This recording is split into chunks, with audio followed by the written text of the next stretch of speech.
이슈 토크입니다. 코로나19 사태가 장기화하면서 부산 지역 노인 일자리 사업이 잠정 연기되는 등 복지 분야까지 영향을 받고 있습니다. 감염을 막기 위한 조치지만 일자리 사업에 의존하고 있는 고령자의 생계가 상당히 우려되고 있는 상황인데요. 부산의 노인 일자리 실태를 살펴보고 문제 해결을 위해 어떤 노력들이 필요할지 이야기 나눠보도록 하겠습니다. 부산광역시 장노년 일자리 지원센터 김주홍 일자리 개발팀장, 신라대학교 상담복지학부 손지현 교수와 함께합니다. 안녕하십니까? 반갑습니다. 네, 반갑습니다. 먼저 부산시 노인 일자리 사업에 대해서 살펴봐야겠습니다. 네, 유형과 대상에 대해서 설명 좀 부탁드립니다. 네, 사실 일자리 사업을 유형짓는 건 좀 다양하게 다양한 방법들이 있습니다. 다양한 방법들이 있지만 가장 일반적인 기준으로 보면 공익형 일자리, 그리고 시장형 일자리, 그리고 우리가 인력 파견형 일자리라고 볼 수 있습니다. 그 공익형 일자리라고 하면 기본적으로는 사회활동 지원 사업, 그러니까 1차적으로는 사회활동을 만들어주는 거에 목적을 가진다는 거죠. 그렇게 하면서 65세 이상 기초연금 수급 대상자로 활동수당, 가장 기본적인 활동에 대해서 지원을 하고 있습니다. 물론 이분들은 지금 여러분들이 일상적으로 생활하시다 보면 노인 일자리다 하고 노인분들이 활동하고 계시다 라고 하는 분들 가장 많이 보이는 유형이고요. 전체 일자리 유형에서는 80% 이상을 차지하고 있습니다. 두 번째로 시장형 일자리다라고 이야기해보면 노인 적합형 소규모 사업단을 운영하도록 하고 있습니다. 이거는 이제 아까 65세에 비해서 이제는 만 60세 이상인 어르신들이 일정 정도 참여할 수 있도록 되어 있고요. 기본적으로 활동하시는 사업들은 말 그대로 시장에서 그 활용이 가능한 시장의 상품적인 가치를 가질 수 있는, 그래서 수익은 훨씬 더 나은 모델이죠. 그래서 그런 부분에 대해서 이야기를 할 수 있습니다만 사실 현실적으로는 많은 한계를 가지고 있는 건 사실입니다. 세 번째로 인력 파견형 일자리인데요. 그 두 번째가 이제 그 기본적으로 이제 공공의 어떤 목적이 좀 강했다라고 볼 수 있으면 세 번째 모습은 이제 기업체와 매칭하는 사업입니다. 기업체에도 일정 정도 교육을 하고 그리고 파견하는 그 노인 인력들에도 교육을 하게 되죠. 그래서 사업체, 그 업체가 요구하는 것에 대해서 일정 정도 교육 기간을 수료하거나 혹은 관련된 업무 능력을 가지고 있다고 판단되는 경우 만 60세 이상 어르신들이 여기에 참여할 수 있도록 하고 있습니다. 요 세 가지 유형으로 일반적으로 많이 구분을 하고 있습니다. 아, 그렇군요. 실제로 노인들이 그렇다면 일하고 있는 일자리는 어떤 것들이 있는지, 사실 일하면서 만족도는 어느 정도 느끼고 있는지도 사실 궁금합니다. 네, 이제 2019년 부산시 장노년 일자리 창출 사업 주요 성과를 살펴보면 재정 지원 일자리 45,942명, 이제 민간 일자리 6,774명, 총 52,716명의 일자리 창출을 하였고요. 그리고 목표인 47,420명 대비 11.1% 초과 달성하였습니다. 물론 재정 지원 일자리 사업에도 이제 예산이 많이 투입이 되긴 하였지만 이제 부산시에서는 이런 재정 지원 일자리 사업의 한계를 보완하기 위해서 민간 일자리 창출을 위한 민간 기업과의 60+ 시니어 일자리 창출 협약 및 장노년 일자리 지역 협의체 운영, 그리고 장노년 일자리 박람회 개최 등을 통해서 재정 지원이 없는 다양하고 이제 좋은 민간 일자리 확대를 위해서 이제 확대를 하여 이제 목표 대비 초과 달성을 하는 성과를 보였다고 볼 수가 있고요. 참여자분들도 이제 다양한 일자리를 접할 수 있어서 비교적 만족스럽다는 반응이 있었습니다. 부산시는 올해 재정 지원 일자리와 민간 일자리를 포함하여 57,000개 일자리 확충을 목표로 하고 있고요. 재정 지원보다는 이제 민간에서 이제 일자리 문제를 해결하고자 할 것이고, 부산 지역의 욕구와 특성에 맞는 일자리 모델 개발 및 민간 단체가 자생력을 가질 수 있는 어떤 방안을 지속적으로 모색할 계획에 있습니다. 57,000개 일자리를 목표로 한다고 하셨는데 이 수치가 정확히 비교를 하자면 많은 축에 속한 건가요? 아니면 보통 수준인가요? 57,000명 같은 경우에는 이제 작년에 대비해서 20% 증가된 수치고요. 네, 알겠습니다. 정부가 사실 그동안 노인 일자리를 늘려가기 위해서 굉장히 많은 노력을 했습니다. 실제로 계속 늘고 있는데, 사실 이렇게 노인 일자리가 늘어나게 되면 긍정적인 효과는 실제적으로 얼마나 있는지, 또 노인 일자리가 이렇게 많이 필요한 이유는 무엇인지를 좀 짚어주시죠. 네, 재밌는 생각 한번 해보면 될 것 같은데요. 우리가 몇 살까지 살 것 같으냐라는 거죠. 그 2009년, 벌써 10년이 넘었습니다. 2009년 유엔에서 만들었던 세계 인구 고령화 보고서를 살펴보면 이미 호모 헌드레드 시대, 인간은 100세 이상 살 것이다 라고 이야기를 하고 있고요. 기본적으로 봤을 때 50대층, 그 보고서에 따르면 50대층까지 사실은 청년층, 청장년 정도로 봐야 되는 거 아니냐라는 이야기가 나오고 있습니다. 100세까지 산다고 생각하면 지금 현재 우리나라 기본적인 과정으로 봤었을 때, 노동인구 과정으로 봤었을 땐 60세에서 65세 만약에 정상적이라는 표현은 좀 그렇지만 안정적으로 어쨌든 60세에서 65세까지 일을 할 수 있었다고 한다면 적어도 40년 가까운 기간을 비노동 세대로 버텨야 되는 시대가 왔다는 거죠. 그럼 그렇게 따져보면 그 개인들이 살아갈 수 있는 방법에 대해서 어떻게 고민해야 될 것이냐라고 하는 건 사실 굉장히 많은 고민들이 필요합니다. 네. 그럼 두 번째로 또 한번 생각해 보면 지금 현재 우리나라 노인의 그 당장 시급하게 노인들에게 필요한 이유가 뭘까라고 생각해 보면 2019년도 기준으로 4분기 기준으로 봤었을 때 우리나라에서 소득이 낮은 20%에 있는 그 계층의 평균 연령을 보면 65세가 넘습니다. 네네. 그러니까 소득이 가장 낮은 지금 현재 우리나라 사회 구조 속에서 소득이 가장 낮은 세대가 사실은 이미 고령화가 굉장히 많이 되어 있다는 것을 말해주는 거죠. 그거는 물론 오랜 기간 동안 자신의 노후를 제대로 준비하지 못했던 어떤 사회적 여건 혹은 개인적인 어떤 뭐 상황들이 있었을 거라고 보는데요. 네네. 그 부분에 대해서는 지금 당장 시급하게 접근이 가능해야 됩니다. 그렇게 따지보면 뭐 여러 가지 접근 방법이 있겠지만 현재 제공하고 있는 가장 자신의 노동력을 통해서 그리고 접근할 수 있는 방법이 계산될 수 있겠죠. 우리가 생각을 할 수 있겠죠. 네네. 그렇게 따져보면 그러면 이런 활동들에 대해서 이제 말씀하신 대로 노인이 어떤 일자리 뭐 효과성이라든지 필요성을 어떻게 확인할 수 있을 것이냐라고 보면 첫 번째는 노인이 가져가는 그 장점은 분명히 있죠. 우리가 노인 인구수가 늘어나기 때문에 그 노인들 개별적으로 가져가는 성과들은 굉장히 중요하다고 봅니다. 뭐 일단 기본적으로 빈곤 개선 효과 네네. 충분히 가능성이 있겠죠. 그리고 두 번째 심리 사회적 개선 효과. 활동을 하게 되면서 다른 사람 소득을 만들어내고 그 소득을 만드는 과정 속에서 다른 사람들과 관계하면서 자신의 존재를 다시 한번 인정받는 네네. 그 지속적으로 유지될 수 있는 이 심리 사회적인 효과는 분명히 있을 겁니다.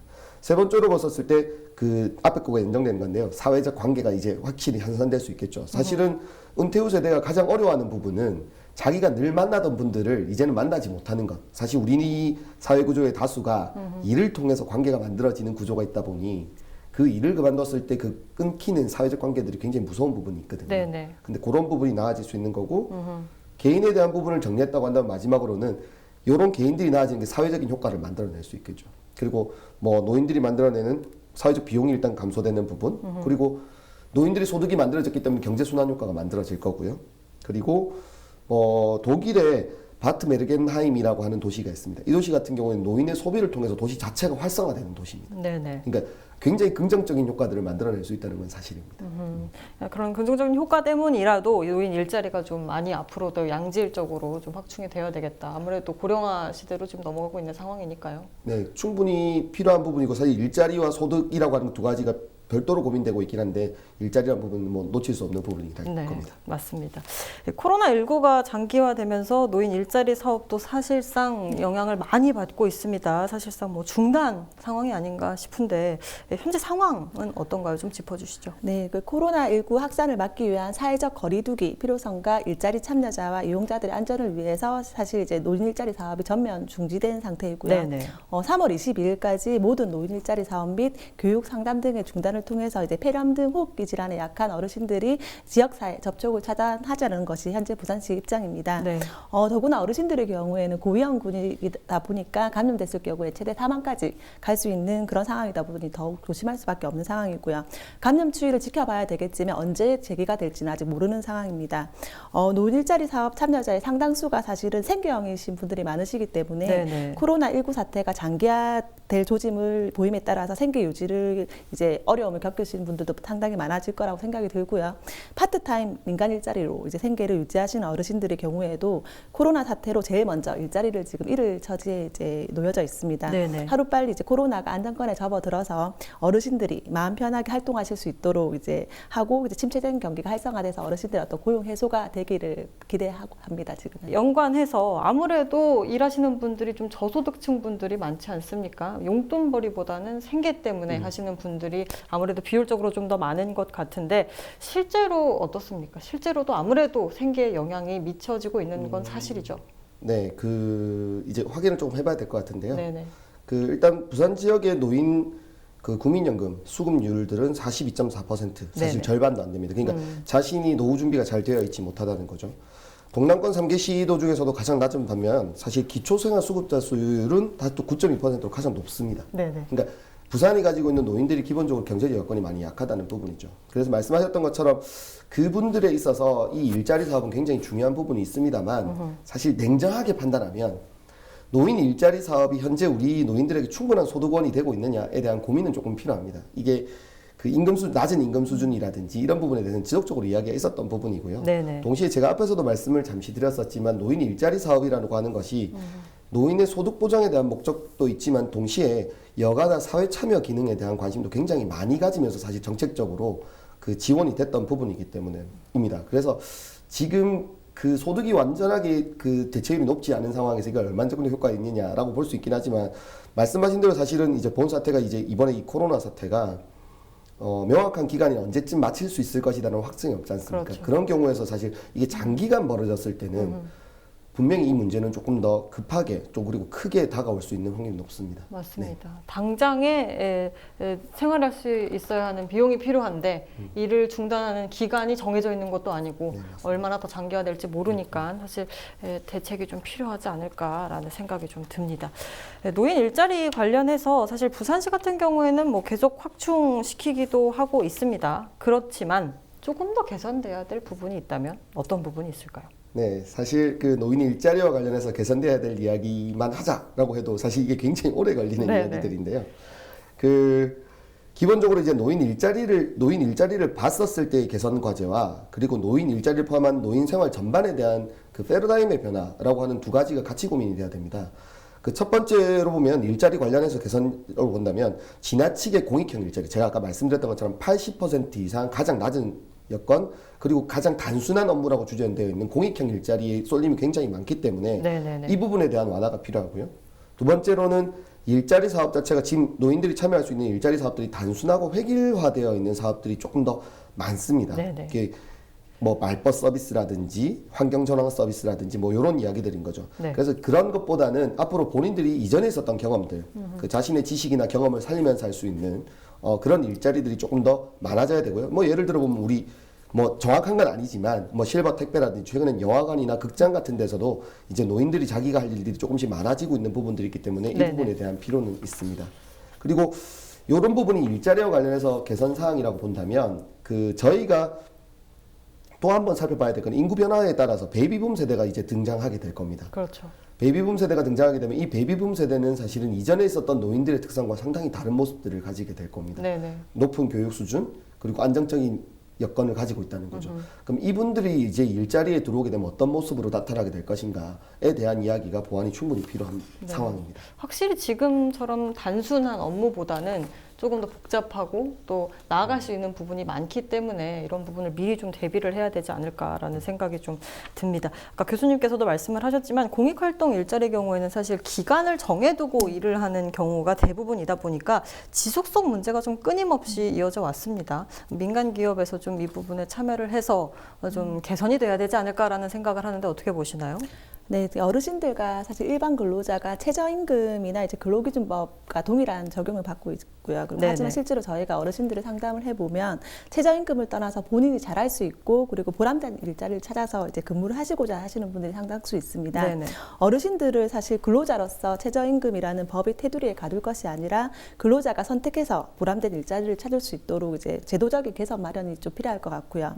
또한 민간형 일자리 확대를 위해서 이제 기업 수요에 맞게 어르신들을 훈련하는 어떤 이제 시스템과 체계적인 어떤 인력 매칭 시스템이 보다 확대 적용이 돼야 될 것 같습니다. 그리고 저희 센터는 민간 영역의 일자리 창출을 위한 다양한 사업을 하고 있고요. 무엇보다 이제 민간 기업의 사회적 공감대 형성에 초점을 맞춰서 사업을 진행을 하고 있습니다.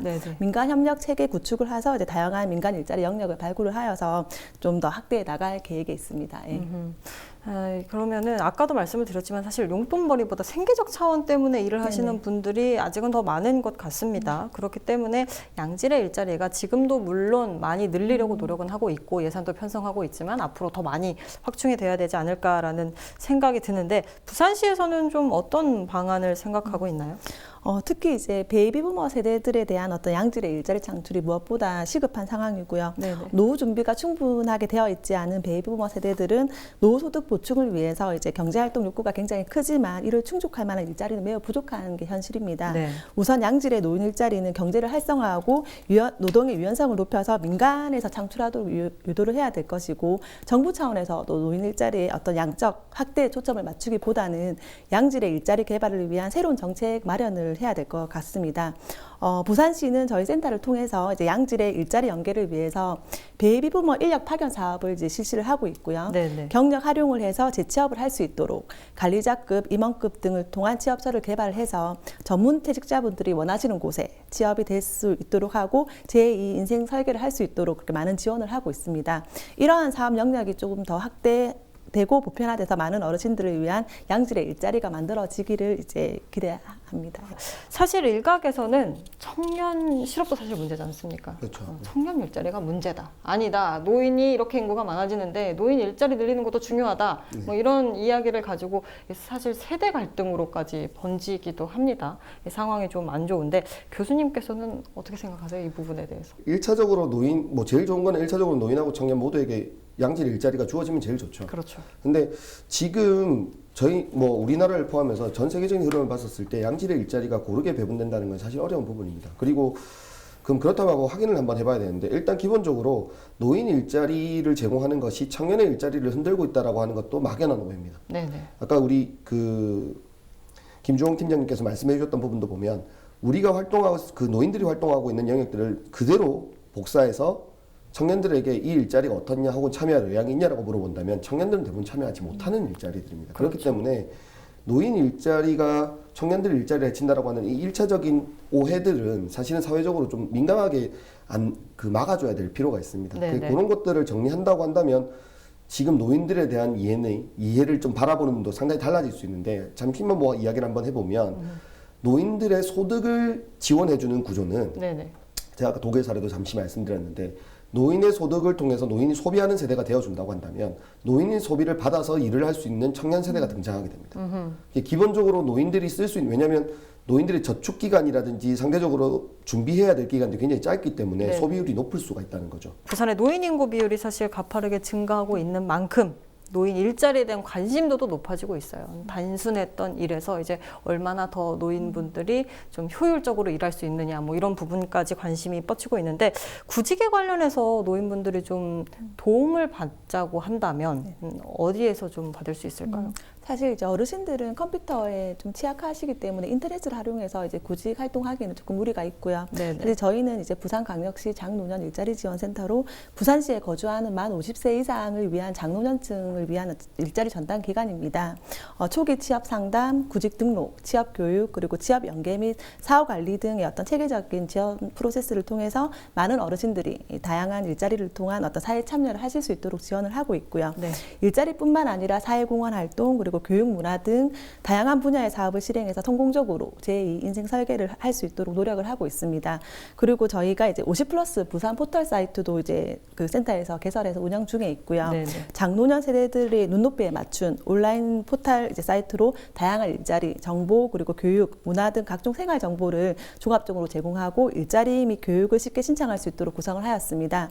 홈페이지에 회원 가입을 하셔도 자동적으로 저희 센터에 구직 등록이 돼서 다양한 일자리에 대한 정보를 받아보실 수가 있고요. 저희 센터의 내방을 통해서도 이제 어르신들의 어떤 구직 관련 도움을 받으실 수가 있습니다. 말씀하신 것처럼 사실 홈페이지를 통해서 많은 정보를 얻을 수 있다라는 이야기도 해주셨는데 말씀하셨지만 이 인터넷으로 이용해서 하는 것들은 사실 노인분들에게 좀 부담이 될 수 있을 것 같아요. 그 말고 인터넷 말고 다른 방법으로 노인분들께 구직 활동을 위해서 뭐 도움을 줄 수 있다면 어떤 부분들을 하고 계시는지도 궁금하거든요. 우선 이제 인터넷이 아닌 저희 센터에 내방을 하시게 되면 초기 상담이 우선 들어가고요. 그 초기 상담이라고 하는 거는 어르신들이 실제적으로 어떤 경력을 가지고 있고 어떤 그 일자리를 원하시는 부분에 대해서 어떤 어르신들 욕구를 먼저 저희가 파악을 해서 그분들이 이제 갈 수 있는 어떤 일자리를 연계를 해주는 게 저희 센터의 어떤 주 목적, 그 일자리 이제 기간의 목적이고요. 그리고 실제적으로 이제 어르신들이 일자리와 관련된 부분에 대한 어떤 직무 교육을 통해서 조금 취업 역량을 강화해서 이제 어르신들이 조금 원활하게 취업을 할 수 있도록 이제 하는 역할을 하고 있고요. 그래서 이제 보통 뭐 고용센터라든지 전반적으로 이제 기관들이 굉장히 많습니다. 그런데 저희 센터 같은 경우에는 부산시에서 유일하게 장노년층을 위한 어떤 일자리 전문 기관이거든요. 그리고 저희 센터에 등록되신 분들만 4만 명 이상이 됩니다. 그래서 실제적으로 저희가 이제 연간 1,400명 이상의 어떤 이제 취업 연계 실적을 목표를 하고 있고 작년에는 1,300명 이상 저희가 이제 어르신 어르신들 취업 연계를 했습니다. 근데 그러한 그러한 부분을 통해서라도 어르신들이 조금 원활하게 취업을 할 수 있도록 저희 센터에서 좀 더 역할을 예, 충실하게 할 수 있도록 하겠습니다. 예. 네, 하루빨리 사태가 좀 네네. 종식이 됐으면 좋겠고요. 우리 교수님도 말씀해 주셨지만 좀 양질의 일자리도 좀 많이 나타나고 베이비부머 세대들을 좀 대비해서 좀 좋은 일자리들이 많이 나오는 그런 대비책들이 나왔으면 좋겠습니다. 오늘 말씀은 여기까지 듣겠습니다. 고맙습니다. 네. 수고하셨습니다. 고맙습니다. 고생하셨습니다. 네.